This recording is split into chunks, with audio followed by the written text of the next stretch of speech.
All right, welcome back to the Recruiter Startup Podcast. We have one of our favorite guests today. In times of crisis, we bring on people for emergency meetings. And it is an emergency out there. People are losing their jobs. The market's crashing. Crypto's evaporating. Elon Musk is taking over Twitter. He's slashed most of the people. He's trying to prove that you can do more with less. It's affecting everything. Money's too expensive. We're trying to reshape the economy in terms of the inflation rate. It's a time of flux. How are you feeling about it all, Joe? Well, I'm along the lines of the best businesses are built when there's blood in the streets. So I'm excited about it because it requires thought, it requires patience, it requires courage, and it requires basic business fundamentals. It sure does. So let's take a wee step back. For anybody who's wondering who Joe is, who hasn't caught up with any of our previous shows, give us a snapshot into the businesses that you run, Joe. Where you're based? We are down, headquarters is Delray Beach, Florida. We've got an office over, well, you're in Gibraltar now, you've upscaled, but we've got an office over in the UK. We've got an office in Canada. We've got an office in Cleveland. We primarily focus in the medical device, life sciences space. We have about 12 recruiters who will do over $12 million. So our PDA, our per desk average, is $1 million a desk. We have Dragonfly Stories in 160 studios, which I sit in today. We're the only search firm in the world that has its own production company. And that, we can touch on the importance of that, on how you get your message to the market and not just trying to reach the market with phone calls, because that's at most 60 or 70 a day. But what if I could show you how to get in front of 100,000 people a day in your specialty? And I recently resigned from Chief Vision Officer of Management Recruiters International. But I ran that for a little over 2 years and pulled them out of the doldrums and pushed them forward into the 21st century with branding, technology, and office strategies. So there's a snapshot. Okay, look, I've jumped into the Dragonfly stuff and the branding stuff before, and I want to just focus on some of the other stuff today. The MRI is really interesting because we've built Required over the last couple of years. And I know a lot of what it takes to get communities up and running. And I love what you did with the branding there. What did you come into and what did you leave it with? So Management Recruiters, great organization. I started my career there in December of 1989 as a headhunter, and then spent 2 years and then became an owner and opened up down in Miami, Coral Gables, and then left after a couple of years. Burt Miller bought the organization. I came back in March of 2020, actually the first official week of COVID. And it was a tired brand. It had been beaten up by private equity who had sold it a couple of times. And great owners. I fell in love with the organization because the recruiters in the organization truly loved the business, but the leadership had absolutely disrespected the franchise category, as well as didn't give them modern tools, didn't give them new strategies, basically was still pushing, take a phone, duct tape it to your head and drool into the phone for 4 hours a day, and hopefully make some placements. And so with leadership there, I was part of reinvigorating the brand, bringing digital into it, bringing business analytics, business intelligence into it, brought it into the 21st century about you should cater to the individual, meaning the candidate, not to the companies. And then you should explain why a search firm should be a partner in your business relationship versus just being a service provider. And we did a great job of that. And I think you're going to see some interesting headlines over the next couple of weeks. Awesome. Okay, so crisis hits, all the easy stuff, the gravy, it's gone. Can't just do it with LinkedIn Recruiter and one relationship with an internal HR person, because they're bin now. They're looking for their own job, right? Correct. You're running a search firm. What does your Monday board meeting look like? Mm-hmm. The market's changed. What do we do? Yeah. So look, it's still a fantastic market for search. It's just that, and we had this conversation a few months ago in my firm. Like I saw this coming for the last 9, 10 months. And we had all hands on deck a few months ago in my firm. And I said, it's really this simple. It's not doom and gloom. It's just that the fish have stopped jumping in the boat. And there's tons of fish in the ocean, but all of you people who got lazy or entered the business because the fish were jumping in the boat, contextually, this is still a great time to be in search if you're not counting on the call-in JOs or the easy placements. So what do? Good question. Look, let's look at the playing field first. You got a couple players here. And in fact, Dualta, I'll give you a peek inside my mad mind in preparation for this session today. So if my control board can pop up that graphic, I sat down about an hour ago and I just had to get out of my brain all of the things that I thought we'd explore for your audience today. Leah, can you get that up? You knew I was going down this road, didn't you? I didn't know, but I was in preparation because I respect our time together. Very good. Leah, is our graphic up? Yeah. Okay.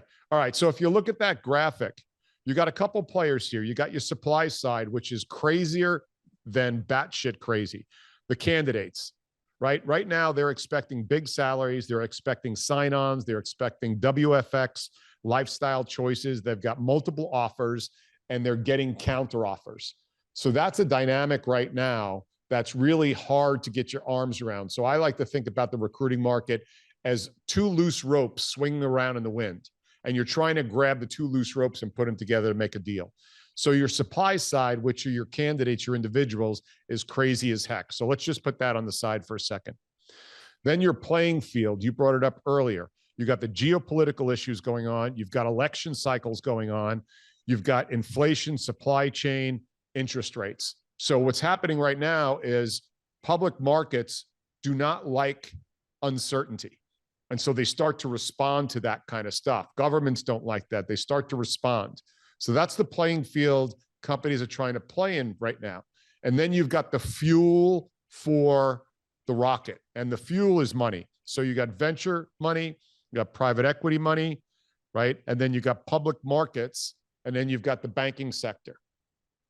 So, and then you got the tech sector. So the tech sector right now is causing everybody to at least pause, because we're finally going to have some sobriety to the tech sector. Because in the past, if you were raising money and hiring lots of people, your stock price went up, which is insane because it inferred growth. We got out of the mindset of building a business for revenue. So you got Meta right now, who is indicative of what goes on in the Bay Area. My Bay Area friends are going to get pissed at me for this, but it's the truth. And you've got two things happening. You got Elon coming in and calling out all of those vest-wearing, young to middle-aged software engineers who at best were working 15 hours a week and getting paid $250,000 to $500,000 a year as quote-unquote techies. And are they smart? Yeah. But I spent years in Silicon Valley, and there's no such thing as hard work out there. There's people showing up to a clubhouse. So you got that. There's a reckoning there. Meta, look, AR, VR, it's 100 years away before it's mainstream. You've got Amazon that's still hungover from everybody buying their toilet paper and everything else coming out of the COVID crisis because nobody wanted to go into stores. So you have all this overhiring of these tech people, software people. And so the internet marketplace is finally settling in, and it's not as frothy as everybody was hiring for. So what's that doing is it's scaring the heck out of the rest of the market. It's fine though, because if you look at the markets in general, profits are great. They're relatively stable. Everything's highly predictable. And with the US, the Fed has told you what they're going to do. There's going to be no surprises. So now you got the playing field, you got the supply side, which are the candidates, and then you got the fuel. And the fuel right now is hesitating. Could I add a couple of things to the supply side there? Go. You have a generation of people who are retiring that and there's enough wealth passing between the boomers onwards that people don't have to work. Then there's the gig economy of people that have become freelancers. So there's still a lack of people to do the job. Surely the fundamentals don't change in terms of highly skilled people for highly skilled jobs and the availability of that. Well, look, the dynamics occurring right now in the marketplace is corporations typically, their playbook moves very slowly relative to where the markets are. Because unfortunately, executives and HR aren't very good at building talent on their teams. They've never strategically had to do that. And now that you're getting in an environment, and this is why it's a very promising time for headhunters. And I'm going to tell you what the symptoms are and what the challenges are. And then I'm going to offer up what I believe are going to be the solutions. And so, right, it's easy to point at the problems, but let's also talk about the solutions. So right now, the contracting world, if you're in the headhunting business, you ought to be exploring that as a addition to your full-time search. Because as you pointed out, Dualta, organizations want to off-balance sheet certain expenses. They don't want to bring on salaries. They still have to get the work done. And those people who thought they were going to retire or took an early retirement are going to get a little bored and going to want to wrap back in and have a lot to offer to the marketplace. Those who thought that they can go live from a WFX or it's none of your business where I work, still pay me, they're going to have a throat punch coming very soon. They're going to have to get back into the classic marketplace. But there's still going to be a part of that population, maybe 2 to 5% of the market, that is going to be able to solve problems. But it's not going to be as generous to them as they expect. So I would be getting into, to complement my business, into the contract side of the business. And it's also nice because it's a monthly check coming into the headhunting company that you own versus just the single pops or the transactional pops on the full-time search side. So I agree with you on the top end, the people who are retiring, and on the bottom end, the people who went to contractors. People who are going to contractors are going to miss the tribal experience, are going to miss showing up in the office every day, are going to miss the camaraderie, because there's more to the workplace than work, no matter what you want to say. Our relationships are formed there. Our fulfillment is formed there. Our side gigs that we do, our bowling, our softball teams, our football teams, our dart leagues, whatever it is, there's a lot more to the work environment than work itself. So we can't disrespect that, and human nature being what it is. So now if you own a headhunting business, what do you do? Well, the first thing you need to do is you need to make sure that your time to fill on your searches is the number one metric you look at. What we've started to do in our organization is we start the clock on the day that we start the outbound activity, not the phone calls, the outbound activities on our searches. And once we hit 60 days, we're in the red zone. Because if you're a headhunter, time kills all deals. And what we were seeing was, on average, our headhunters would work 15 retainers at a time on their desk. But what was happening is those retainers, because they had so many, they couldn't cut deep and hard enough. So their fulfillment time was leaking beyond 90 to 100 days. And I mentioned business analytics and business intelligence earlier in the podcast. Every search firm better embrace data, business analytics, and how long it takes you on a number of activities in your search. So we track when the intake call was, when it was kicked off, when the first candidate was presented, when the first full slate was presented, how long it took for first interview, second interview, all of those things, because you can start to troubleshoot where your workflow is in your organization. So we've cut it down to from 15 to 10 searches at a time. 60 days is the red zone. And you make more placements that way on a year. And I'll show you how the math works. And you also don't lose out to this job went away or an internal candidate popped up, which is what kills a lot of searches. So anytime you go beyond 60 days in our business, in our category, you're in the red zone. So now what that means is you're probably filling 9 out of 10 retainers instead of maybe 11 out of 15. you're giving a better customer experience, you're shortening the timeline between the search activities from start to finish. Therefore, in an annualized basis, you actually fit in more searches because you're reducing the number of days it is to fulfill that search. Joe, what would you say to the founders out there that have explored with remote working and for the first time now they're worried about the productivity? Well, I have remote workers. I have 2 people in Cleveland. I have 2 people in Newcastle. I have 1 up in Canada. And you know what it comes That was a down. jump for you, wasn't it, Joe? What's that? That was Yeah, that was a I, cultural jump. you and I have talked about it. 3 years ago, I said, there's no way I would ever hire somebody who was not in my office. There's no way. There's no way. So again, I have so much to learn in this world. But having said that, it made us be a lot more diligent in our hiring process. And so I think you have no concerns with productivity if you hired the right person. If you hired the person who's a screwball, they weren't as productive in your office as you thought. They were active, but they weren't productive. And so, you know, that's the key right there. I find most management issues in a search firm are based upon bad hires.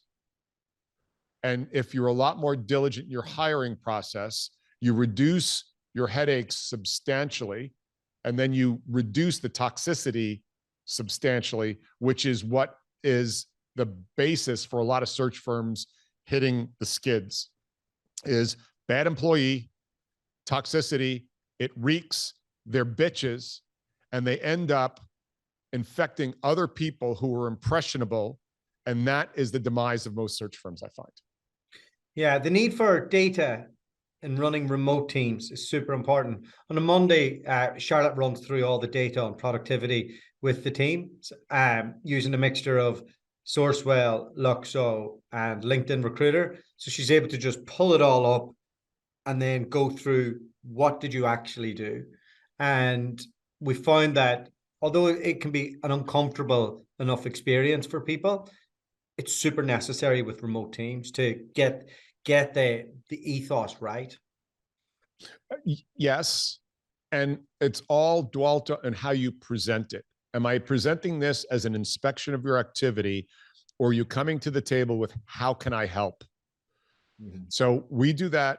We have multiple meetings during the week that are, here's the activity. How can I help? We've identified these gaps over the last 60, 90 days. In other words, why is it taking you 7 days to get first candidate into the client? Let's sit and examine that.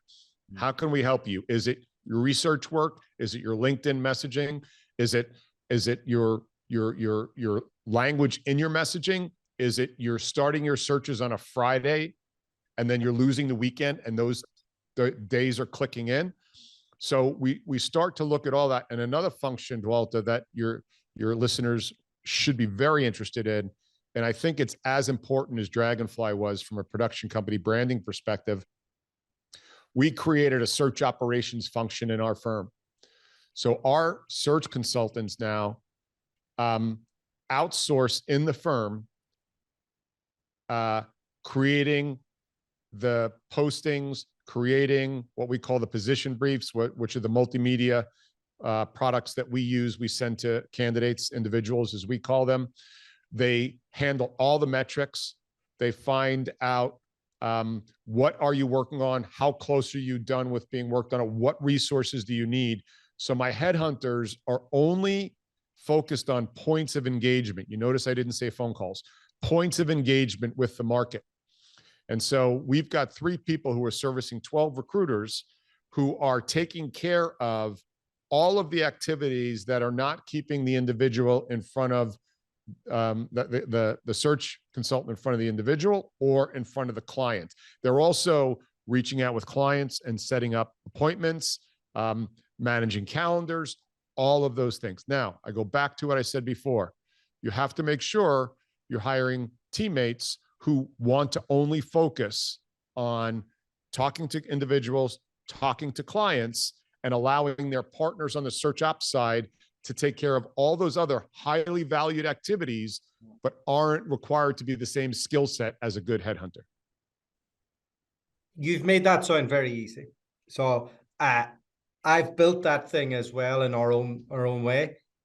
There's a tremendous amount of detail to get that right, from the marketing, the systems, the process, where those people are, what they do, what they're happy doing, how the communication flows between them and the 280 headhunters, and how that whole thing, like it's taken us a while to nail that down, but I 100% agree to it.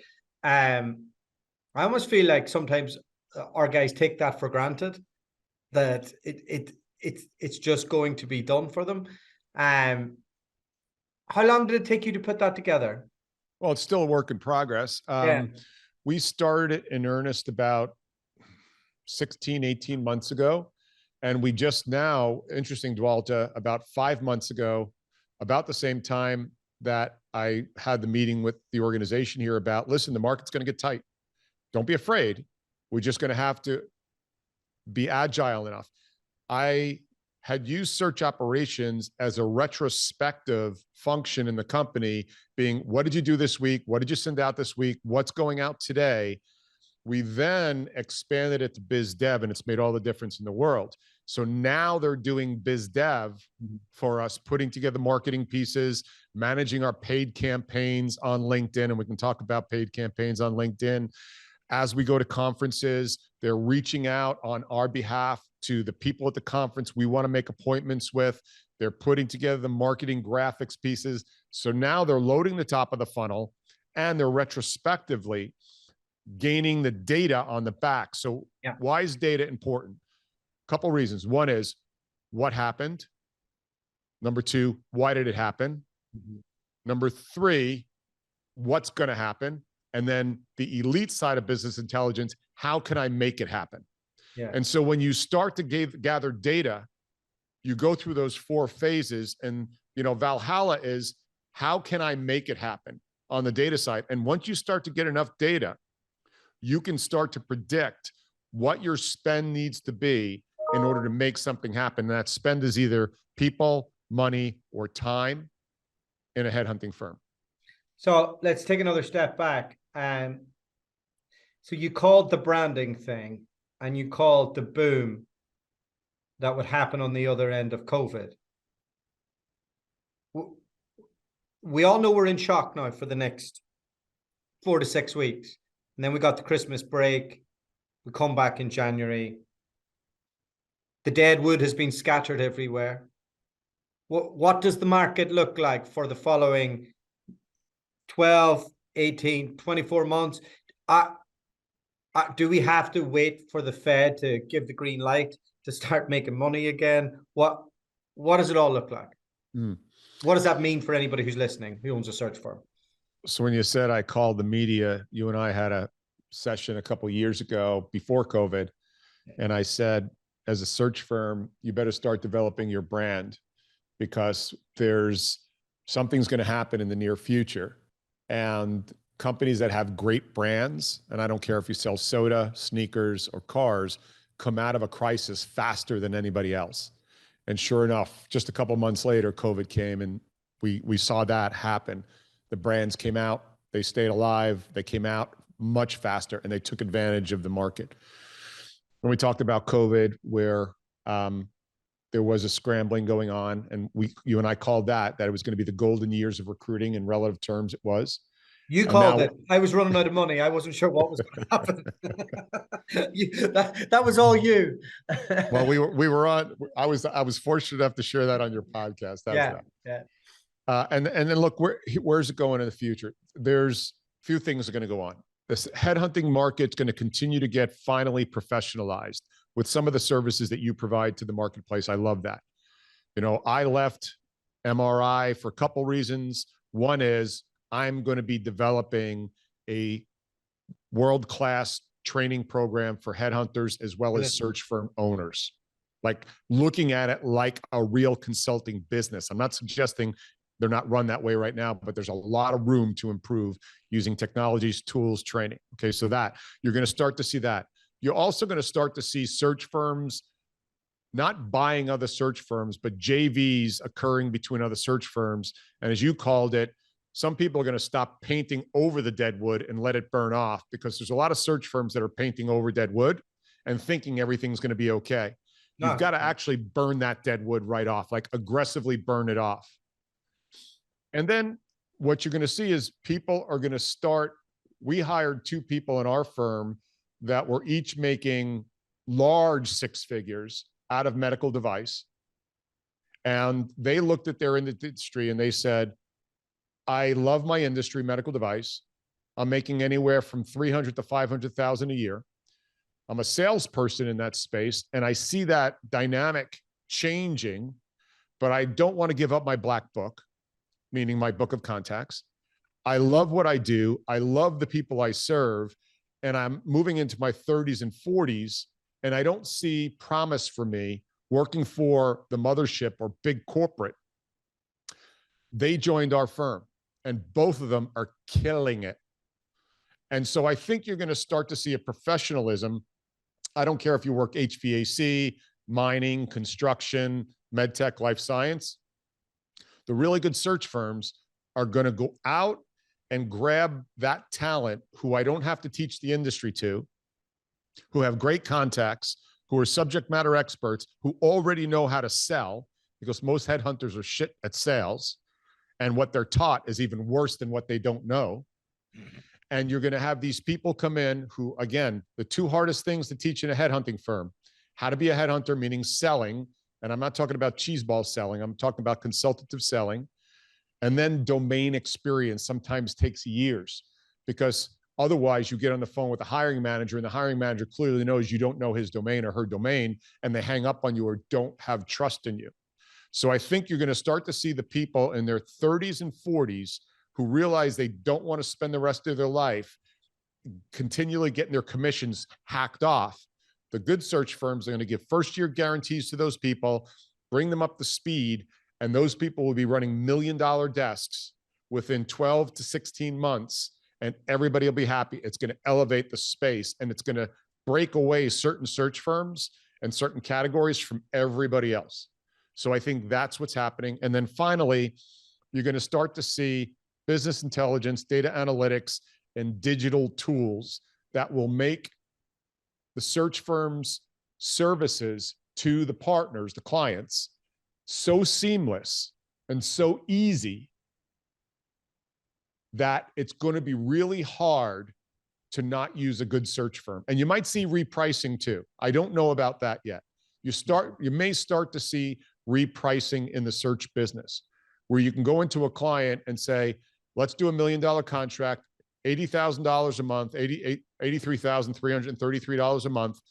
It'll guarantee you 20 hires. And I don't care if it's a CEO or I don't care if it's an entry-level salesperson. That's what it is.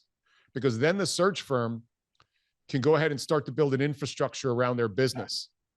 And they can offer a much better cost per hire to the client. And how you construct your search business around that is entirely different than the way classic search firms have been built, where they start with 1 desk, make it to 3, make it to 5, and it's a whole bunch of disparate desks in the middle of a bullpen, and some owner has a chipboard and is inspecting 4 hours of phone time, and it becomes a transactional business. So I think you're going to have that metamorphosis occur over the next 24 to 36 months. After the pandemic or during it, the big winners were life sciences, healthcare, and FMCG primarily coming out of the gates. Who's going to be this time? Food science. Healthcare will always be. Here's the beauty of healthcare. Healthcare grows at about 6 to 8% per annum, but there are micro markets within healthcare that grow at 25 to 35%. And so that's what you want to look for. You want to look for markets that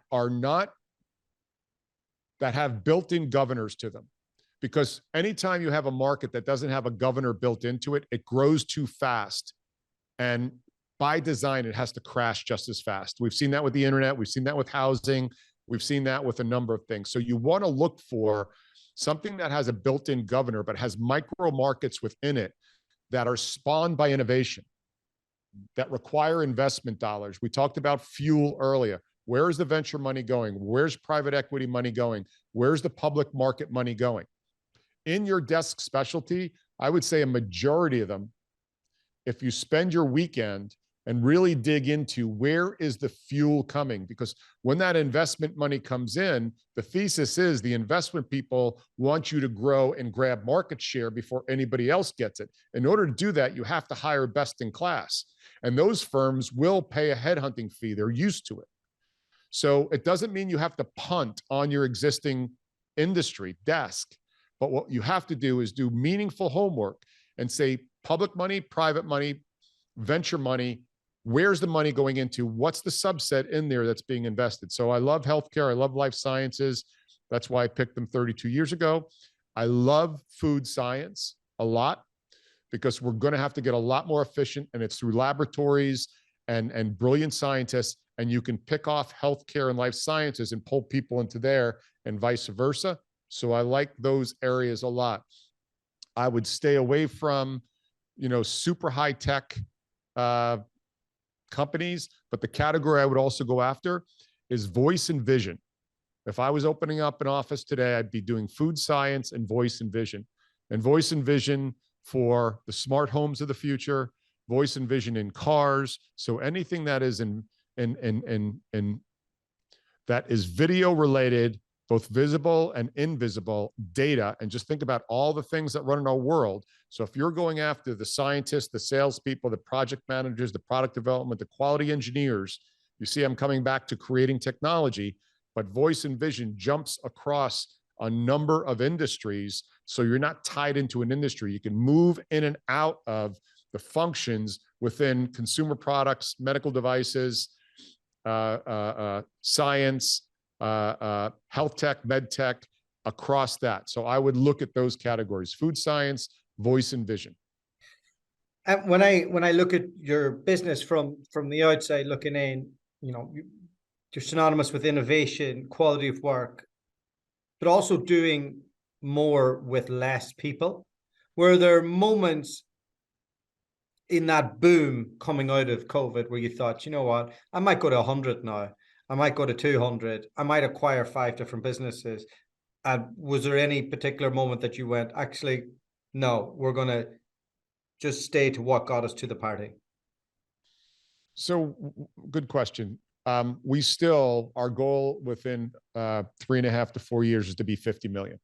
We're still going after that. That'll be organic and inorganic acquisition, as well as the other model I told you is going after people who are in life science, med tech, who are used to making $500,000 a year, who want to open up their own business and leverage what they did. We'll help them open up an office, become a partner with us, and then use the media, the marketing. We have our own software development company within our search firm that makes digital products for search consultants to be able to scale their efficiencies and create a better appearance to the client, so it's seamless.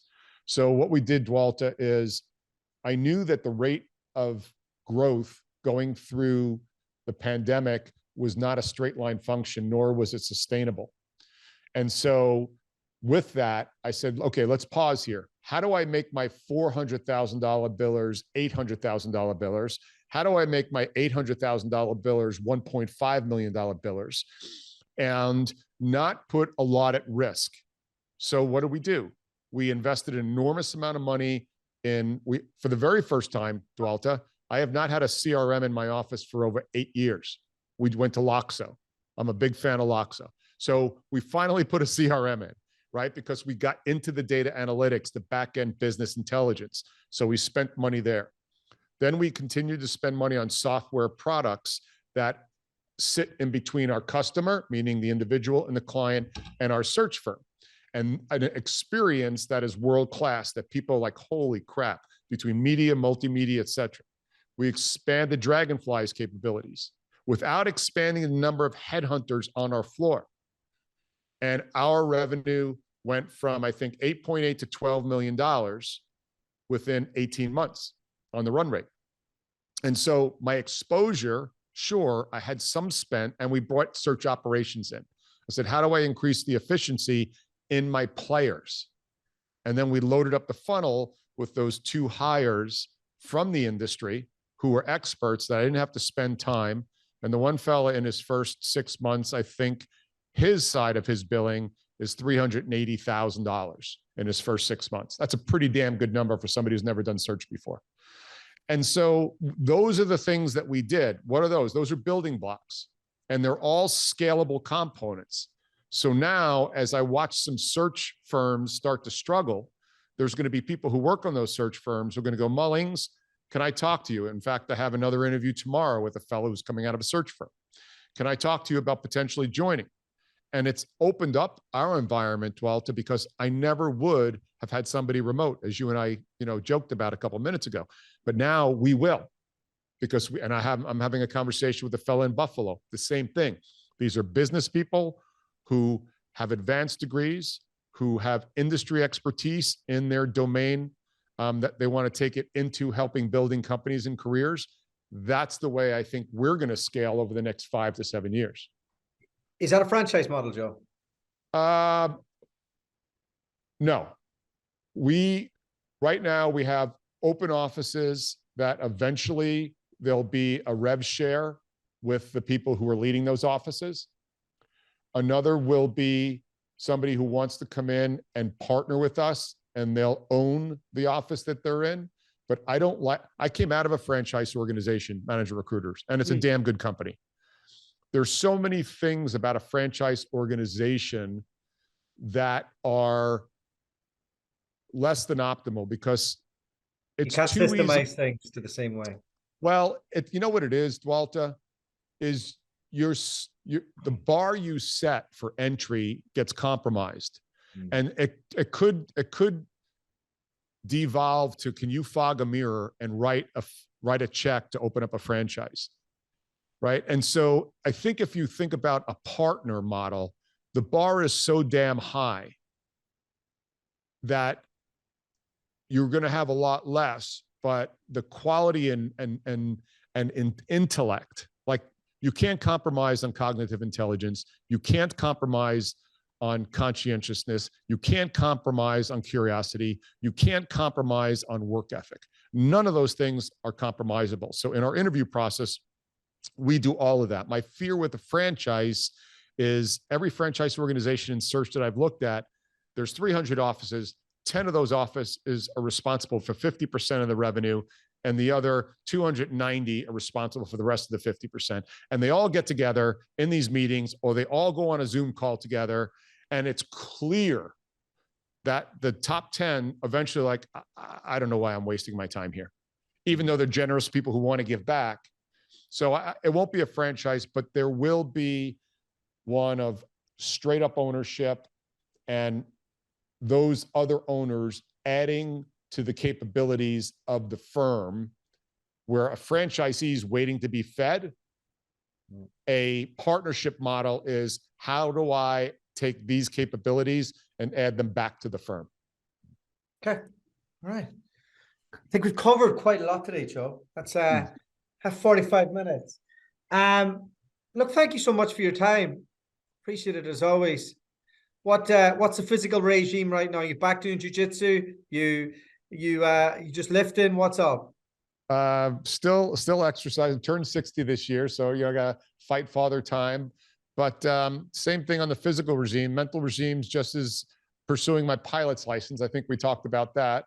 I'm really enjoying that. So keeping the brain super agile there, and just trying to keep up with the youngins here. I got to always make sure that old man's strength can overcome the young vigor. I got a couple of the guys in the bullpen with me who are at the gym at 5 a.m. So it's always fun trying to keep up with them as well. Great stuff. Look, thanks for your time as ever. Really appreciate it. Very insightful. You got it, buddy. Be well.